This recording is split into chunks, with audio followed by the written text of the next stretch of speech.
Saudara-saudara, kita sering mengaku punya Tuhan, percaya Tuhan, tetapi sesungguhnya kalau kita kembali ke Alkitab, percaya pada Tuhan itu tidak berhenti pada konsep. Banyak orang mengaku punya Tuhan, tapi persepsinya tentang Tuhan juga salah. Ya, persepsi tentang Tuhan itu. Jadi, kalau kita ingin katakan saya punya Tuhan, seperti apa sih seharusnya orang yang punya Tuhan? Saya ingin menyampaikan hari ini bahwa kita punya Tuhan itu yang punya kuasa, punya kekuatan di atas segala-galanya. Pasti saudara katakan, iya, sudah sering dengar. Benar. Tapi hari ini saya ingin mengulangi lagi saudara, karena itulah saya ingin mengajak kita untuk melihat firman Allah tentang the power of God atau kekuatan Allah yang saya dasarkan dari Roma pasal 1 ayat 16-17. Roma pasal 1, 16-17, sebab aku mempunyai keyakinan yang kokoh dalam Injil, karena Injil adalah kekuatan Allah. Dari sini saya ambil tema khotbah, dalam terjemahan Inggris digunakan istilah the power of God, yang menyelamatkan setiap orang yang percaya. Jadi saudara-saudara, orang yang percaya itu diselamatkan karena ada kekuatan Injil. Nah saudara, kalau kita bicara Injil, Injil itu apa? Dalam Alkitab jelas ada, kita punya 4 Injil ya, Matius, Markus, Lukas, Yohanes. Isi dari 4 Injil ini adalah berita seputar Yesus Kristus. Dari mulai kelahirannya, pelayanannya, perbuatan-perbuatan ajaib yang dilakukannya, kemudian kematiannya, kebangkitannya, bahkan kenaikannya ke surga. Itulah secara utuh kalau kita bicara Injil. Jadi Injil adalah segala sesuatu yang terkait dengan Yesus Kristus. Nah, jadi kalau dikatakan aku mempunyai keyakinan yang kokoh dalam Injil, itu sama dengan dia ingin mengatakan apa? Bahwa aku mempunyai keyakinan yang kokoh terhadap Yesus Kristus, terhadap Tuhan Yesus. Karena Injil adalah kekuatan Allah. Yesus itu yang diberitakan dalam Injil adalah kekuatan Allah, penuh dengan kekuatan Allah yang menyelamatkan setiap orang percaya. Pertama-tama orang Yahudi, tetapi juga orang Yunani. Saudara, kenapa disebut sini Yahudi, tapi juga orang Yunani? Saudara tahu, kalau bicara dalam Injil, Yesus sering mengatakan dia diutus kepada domba-domba Israel, domba-domba yang hilang dari Israel. Berarti Yesus itu, dia konsisten, dia memang Tuhan yang pertama-tama diutus untuk menyelamatkan orang Israel. Tapi dalam perkembangannya, kenapa dikatakan oleh Paulus juga orang Yunani? Katakanlah orang Yunani mewakili bangsa-bangsa lain di luar Israel. Saudara tahu, orang Israel sangat fanatik. Dan Alkitab juga mengatakan dalam perjanjian lama, di luar bangsa Israel itu disebut kafir. Artinya tidak bertuhan, tidak percaya Tuhan, kafir. Jadi saudara-saudara, Yesus itu kekuatan Allah yang menyelamatkan pertama orang Yahudi, tetapi juga orang Yunani. Bahkan berkembang bukan Yunani, Romawi, Eropa yang lain sampai ke Indonesia, sampai kepada saudara dan saya. Amin saudara? Kita diselamatkan karena kekuatan Injil. Kalau kita bicara kekuatan Injil, yang pertama yang Tuhan lakukan bagi kita adalah membebaskan kita dari dosa. Dalam Alkitab bahkan dikatakan dari perbudakan dosa. Saudara tahu, manusia berdosa itu, dia dikendalikan oleh dosa. Dia dikendalikan oleh dosa. Kita nggak bisa menganggap sepele dengan dosa. Saudara tahu, dosa itu membuat, dalam Alkitab dikatakan, dosa membuat kita semakin serakah mengerjakan kecemaran. Jadi kalau orang yang jahat pasti tambah jahat, kecuali dia bertobat. Orang yang jahat akan tambah jahat, saudara. Jadi kalau saudara katakan, kenapa dunia dipenuhi orang jahat? Ya iya. Kenapa dunia semakin jahat? Ya iya. Karena orang biasanya begitu. Saudara-saudara, seorang pembunuh biasanya itu bukan langsung membunuh. Paling pertama membuli orang barangkali ya. Perampok juga bukan langsung merampok. Pertama barangkali curi uang dari dompet mamanya. Mungkin. Tapi meningkat. Kita semua kalau baca dalam Roma, surat Roma ini saudara kalau dipelajari secara utuh 16 pasal bagus sekali saudara. Bagus sekali. Dalam Roma juga dikatakan kita kan keturunan Adam. Adam kan lahir berdosa.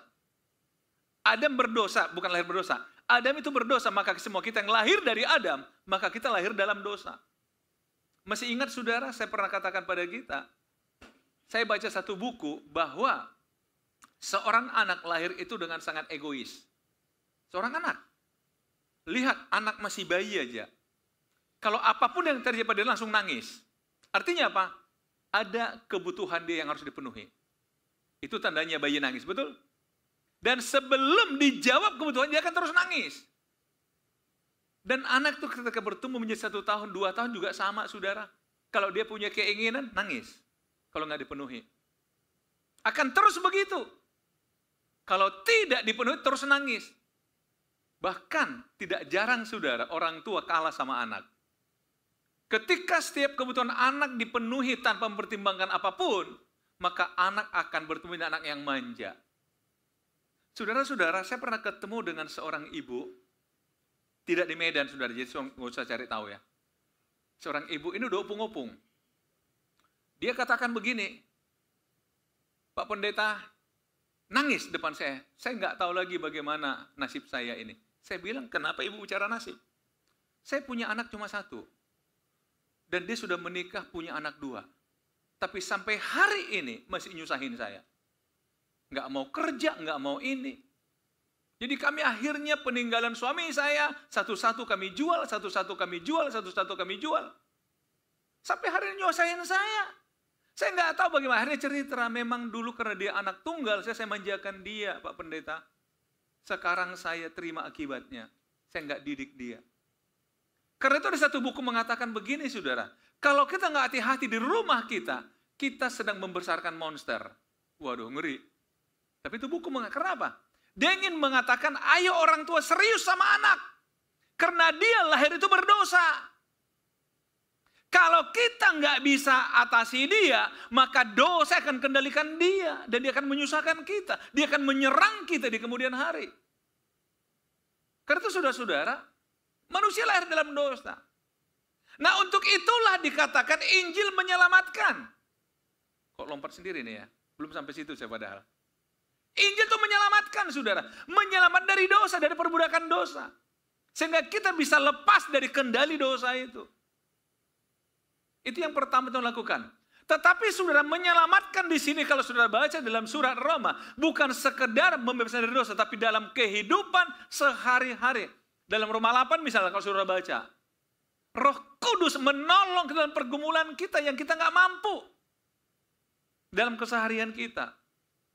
Banyak hal saudara tiba-tiba nggak kita duga terjadi pada hidup kita. Banyak hal yang tidak kita inginkan terjadi pada hidup kita. Nggak terduga. Karena itu Injil itu menyelamatkan. Nah karena itu saudara-saudara, sebab di dalamnya nyata kebenaran Allah yang bertolak dari iman dan memimpin kepada iman. Sebab ada tertulis, orang benar akan hidup oleh iman.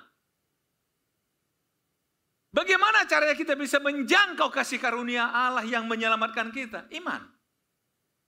Iman. Apa artinya iman? Iman artinya bergantung 100% kepada Allah. Percaya 100% kepada Allah bahwa dia berdaulat atas hidupku. Dalam hal apapun di hidup saya ini, dia yang berkuasa. Itu artinya beriman, saudara. Kalau saudara lihat dalam Alkitab, beberapa orang datang pada Yesus yang sakitkah, yang apakah. Ketika mereka meminta kepada Yesus pertolongan, apa kata Yesus? Jadilah padamu seperti imanmu. Jadi saudara, yang membuat Tuhan menyatakan kuasanya, pertolongannya, sesuai dengan iman kita. Artinya, nggak ada guna kita katakan saya percaya Yesus, tapi fokus hidup kita bukan kepada Tuhan Yesus. Bukan kepada Tuhan. Tapi yang dia mau, kita beriman, saudara. Artinya apa? Jangan ada satu waktu pun dalam hidup saudara, saudara terlepas dari tangan Tuhan. Saya ingat dulu masih saya Sunday School dulu, sekolah minggu masih kecil-kecil saudara. Guru sekolah minggu saya itu membuat satu gambaran, dulu-dulu kan nggak ada kayak gini saudara. Jadi poster gede dengan gambar hati, besar hatinya. Dalam hati ini saudara ada dibuat kursi.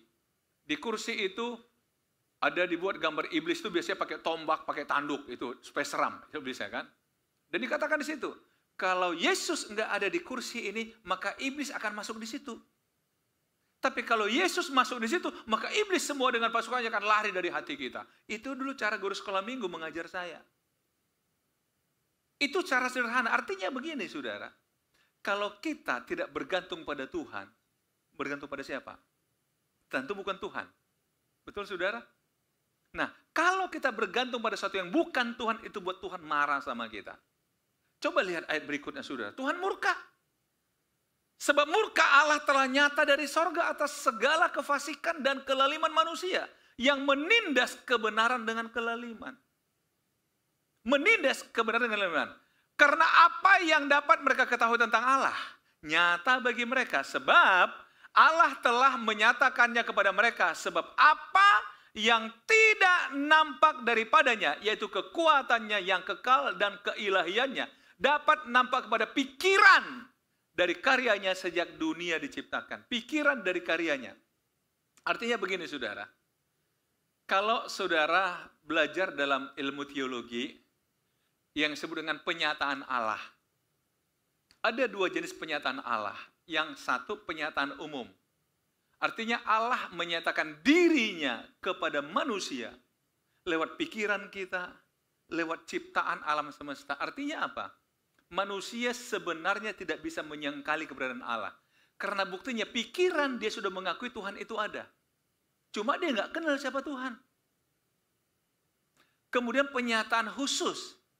Itu adalah lewat Yesus Kristus. Itu hanya kepada orang khusus. Nah, saya ingin masuk kepada penyataan umum, saudara. Pikiran. Coba lihat nenek moyang kita pada masa lalu, yang mereka mengaku tidak punya agama, atau kita katakan mereka nggak punya agama, yang animisme. Apa yang terjadi? Mereka tahu di luar dirinya ada kekuatan yang tak terlihat. Betul, saudara? Saudara juga yakin, di luar diri saudara, yang tak terlihat itu ada kekuatan. Jadi orang-orang yang zaman dulu misalnya, wih, lewat pohon beringin, merinding. Berarti ada penunggunya pohon beringin ini. Saudara-saudara, kadang waktu zaman dulu, kita selalu takut-takuti, saudara. Dulu saya waktu kecil, teman main saya kan orang-orang dari Jawa. Kampung tempat saya tinggal di besar itu ada lingkungan orang Jawa, saudara. Tentu bukan Kristen. Jadi dulu, saudara, kalau kami lewat kuburan, misalkan mau main, bisa, kita harus apa? Kulonewun. Permisi mbah, akhirnya permisi mbah. Padahal tuh kuburan anak kecil aja kita permisi mbah gitu loh. Tapi dengan polosnya ketidaktahuan, ya kita takut juga. Permisi mbah, karena katanya apa? Nanti kita lewat nggak bisa jalan loh. Oh ya permisi mbah. Itu saudara mistisnya dan belum begitu. Kenapa? Karena kita tahu di luar diri kita ada kekuatan yang tak terlihat. Yang bisa mengancam hidup kita. Nah, Tuhan katakan apa? Memang itu terpatri dalam pikiran kita, nggak bisa menyangkali adanya Tuhan, saudara. Tapi Tuhan marah. Kenapa Tuhan marah? Kita tahu ada Tuhan, bukannya serius ikut Tuhan, tapi malah berimajinasi, membuat persepsi sendiri tentang Tuhan. Caranya gimana buat persepsi? Lihat ya. Misalnya begini. Sebab sekalipun mereka mengenal Allah, mereka tidak memuliakan Dia sebagai Allah atau mengucap syukur kepadanya. Sebaliknya pikiran mereka menjadi sia-sia dan hati mereka yang bodoh menjadi gelap. Mereka berbuat seolah-olah mereka penuh hikmat, tetapi mereka telah menjadi bodoh. Jujur saudara, ketika saya khotbah ini, saya mau tulis bodoh di sini. Cuma kan nggak enak. Karena kata bodoh 2 kali di sini, saudara. Lihat nih, bodoh. Kemudian hati mereka yang bodoh. Tapi saya ambil aja. Sebaliknya pikiran mereka menjadi sia-sia. Supaya agak enak bahasanya. Walaupun artinya sama. Artinya begini, saudara. Rasul Paulus ingin menyindir. Ada orang mengenal Allah, tapi tidak memuliakan Allah. Mereka anggap mereka hebat. Itu hampir sama dengan orang mengaku percaya Tuhan, tapi tidak beribadah kepada Tuhan. Dia anggap dia hebat. Alkitab katakan, itu perilaku yang sia-sia. Artinya apa? Apapun yang kita kerjakan dengan mencoba mengganti Tuhan dengan apapun, itu sia-sia. Itu sia-sia, saudara. Mau saudara ganti Tuhan dengan apa? Itu sia-sia. Nah, satu bukti kalau saudara mengakui Tuhan itu ada dua hal yang harusnya saudara lakukan. Yang pertama adalah memuliakan Dia sebagai Allah. Yang kedua, mengucap syukur kepadanya. Ini yang Tuhan mau. Itu sama dengan kalau saudara ingin menikmati kekuatan Allah dalam hidup saudara, muliakan Tuhan dan mengucap syukur pada Tuhan. Kadang kita, saudara, hanya mencari Tuhan ketika kita ingin mengeluh. Tapi setelah doa dijawab, kita nggak bersyukur pada Tuhan. Saya suka bergurau sama jemaat, saya katakan begini, tolong dong, jangan waktu ada pergumulan aja katakan, Pak Pendeta bantu doa ya. Kalau udah dijawab, beritahu pendeta juga. Nanti pendeta masih doa, ternyata udah dijawab. Ya kan, beritahu dong. Sebenarnya beritahu itu kata lain dari mengucap syukur dong. Loh iya, amin saudara. Biar sukacita saudara juga ngalir ke pendeta saudara. Jangan duka citanya aja mengalir. Ayo, memuliakan Allah itu kan gak susah saudara. Gak susah. Apalagi zaman sekarang saudara. Ibu-ibu mungkin sambil ngapain kayak di rumah. Kan bisa handphone nyanyi lagu rohani, lagu dangdut. Ya, oke lah saya nggak mau bicara dangdut. Ini soalnya di live kan nanti orang penyanyi dangdut marah sama saya. Seolah-olah saya nggak suka. Bukan maksud saya di sini, ya maksudnya muliakan Allah lah. Tapi kalau saudara merasa lagu dangdut muliakan Allah, silahkan. Tapi saudara mari, muliakan Allah. Itu bukan hal yang sulit. Bersenandung aja bisa muliakan Allah kan. Banyak cara muliakan Allah. Apa kabar? Puji Tuhan. Muliakan Allah loh. Apa kabar? Nggak tahu lagi saya. Nah itu. Apa susahnya saudara bangun pagi, terima kasih Tuhan, puji Tuhan, itu memuliakan Allah. Saudara, kalaupun saudara punya pergumulan, bila perlu, jangan ada orang yang tahu saudara punya pergumulan, biar cuma Tuhan yang tahu. Kan Alkitab mengatakan demikian, biar Tuhan di tempat yang tersembunyi, Dia yang tahu. Muliakan Allah, mengucap syukur, saudara juga nggak susah mengucap syukur. Saudara bisa tarik nafas hari dengan bebas juga mengucap syukur. Pagi-pagi saudara bangun juga bisa mengucap syukur. Artinya apa? Kalau kita kaitkan tadi orang benar akan hidup oleh iman, artinya apa? Jangan ada satu masa dalam hidup saudara, maupun menit sekalipun, saudara terpisah dari Tuhan. Makanya sering mengucap syukur. Mau makan mengucap syukur.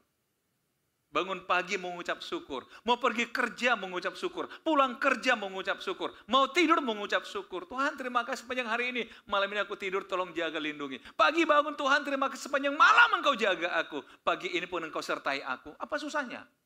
Itu hanya malah 1-2 menit. Kalau memang terlalu pelit waktu saudara. Terlalu padat. Amin saudara. Banyak cara. Itu membuktikan kita percaya ada Tuhan. Bukannya mengaku ada Tuhan, tetapi lihat, tidak mengucap syukur. Sebaliknya mereka menjadi sia-sia, hati mereka yang bodoh menjadi gelap, mereka berbuat seolah-olah mereka penuh hikmat, tetapi mereka menjadi bodoh. Nah, diambil satu contoh di sini, saudara. Satu contoh di sini, lihat. Mereka menggantikan kemuliaan Allah yang tidak fana dengan gambaran yang mirip dengan manusia yang fana. Burung-burung, binatang-binatang yang berkaki 4 atau binatang-binatang yang menjalar. Kalau saudara baca kitab Nabi Yesaya dan Yeremia, 2 nabi ini bicara keras tentang orang-orang seperti ini. Zaman dulu, ada orang membuat patung-patung bentuk manusia. Dikasih matanya, dikasih hidungnya, dikasih mulutnya, dikasih telinganya. Nabi Yeremia singgung, kamu buat dia punya mata tapi nggak bisa melihat. Kamu buat dia punya telinga tapi nggak bisa dengar kamu. Kamu buat dia punya mulut tapi dia nggak bisa ngomong sama kamu. Dan anehnya, kamu yang buat dia, kamu sama dia. Itu kata Yesaya dan Yeremia. Dia katakan, bagaimana mungkin pencipta menyembah ciptaannya? Kan jadi terbalik. Makanya kadang orang merasa pintar, merasa berhikmat. Dia mencoba menuangkan Allah dalam imajinasinya, dalam bentuk yang terlihat. Mungkin dia katakan, loh saya kan hanya coba membuat supaya terlihat, supaya saya punya gambaran, supaya saya punya bayangan. Ya tapi saudara lihat, itu saudara sudah menggantikan posisi Allah. Dan itu yang buat yang tadi, Allah murka. Mau dengan apapun saudara gantikan posisi Allah dalam hidup saudara, buat Allah murka. Bagaimana mungkin kekuatan Allah bisa terjadi pada hidup saudara, kalau saudara dimurkai oleh Tuhan? Amin saudara, Tuhan nggak mau diduakan. Tuhan mau hanya Dia. Begitu saudara percaya pada Tuhan Yesus, cukup Tuhan Yesus saja. Amin saudara. Mari. Jangan gantikan dengan apapun saudara. Sebab mereka menggantikan kebenaran Allah dengan dusta dan memuja dan menyembah makhluk dengan melupakan penciptanya yang harus dipuji selama-lamanya. Amin. Saya ingin garis bawahi lagi saudara, menggantikan kebenaran Allah dengan dusta. Menggantikan kebenaran Allah dengan dusta. Saya ingin tanya saudara, apakah masih ada di luar firman Allah yang lebih benar? Jujur saudara, saya ingat dulu, tapi ini saya sudah merasa itu sebagai sesuatu yang menggelitik hati saya. Habis ibadah, zaman dulu masih pakai SMS saudara. Tiba-tiba ada jemaat SMS saya, Pak Pendeta maaf, untuk kali ini saya nggak setuju dengan khotbah Bapak Pendeta. Wow, baru selesai ibadah 15 menit lagi itu. Saya jawab, sejak kapan saya minta persetujuan Bapak untuk khotbah saya? Tapi supaya dia tahu bahwa saya nggak marah, di belakangnya ha. Artinya apa? Saya nggak tersinggung. Dia telepon saya, maksud Pak Pendeta apa? Loh, saya tanya lagi, maksud Bapak apa? Nggak setuju dengan saya hari ini. Ya, tadi kan Bapak bilang begini-gini. Menurut saya nggak begitu, Pak. Menurut saya begini. Saya tanya lagi dia, Bapak percaya itu kata Alkitab? Percaya, Pak. Tapi saya nggak setuju. Saya tanya lagi dia, Bapak kalau itu di Alkitab, Bapak percaya itu pikiran Tuhan? Percaya, Pak. Nah, sekarang pikiran Bapak nggak cocok dengan pikiran Tuhan. Yang harus ngalah Tuhan atau Bapak? Siapa harus ngalah? Apa Tuhan harus ngalah sama Bapak? Supaya cocok. Oh gitu Pak ya? Ya kalau gitu setujulah saya Pak. Ah gitu baru mantap Pak. Tapi sebelum saya katakan begini sama dia, Pak coba bayangkan Pak. Apakah maksud Bapak saya sebelum khotbah hari Sabtu harus forward posting dulu semua jemaat? Besok semua khotbah setuju nggak gitu? Kalau setuju baru saya khotbah Pak, gitu maksudnya? Nggak lah Pak, nggak gitu juga Pak. Ah, iya Pak. Jadi gimana Pak? Oh sekarang saya setuju Pak. Gimana saudara? Jujur, kadang-kadang yang saudara dengar, saudara nggak setuju. Betul nggak? Tapi pertanyaannya, apakah saudara mau menggantikan itu dengan kebenaran saudara? Kalau saudara yakin kebenaran Allah absolut, katakan amin. Walaupun nggak mengerti, katakan Tuhan buat saya mengerti.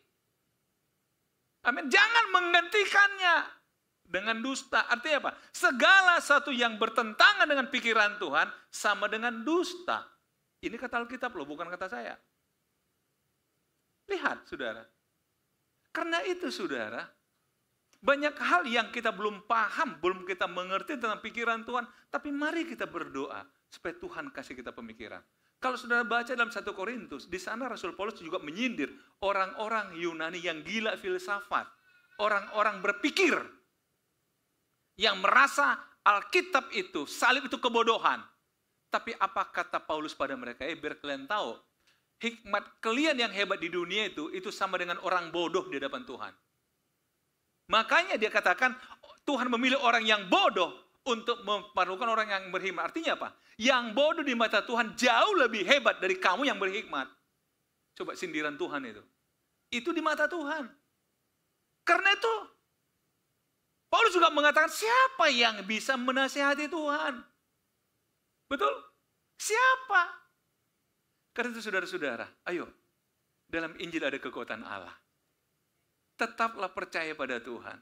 Tetap terkoneksi dengan Tuhan. Hidup oleh iman. Orang benar harus hidup oleh percayanya. Oleh apa yang dia percayai. Kalau sudah percaya pada Tuhan, hiduplah dalam Tuhan. Hiduplah bersama dengan Tuhan. Hiduplah dengan melakukan firman Tuhan. Amin saudara. Tuhan Yesus memberkati kita.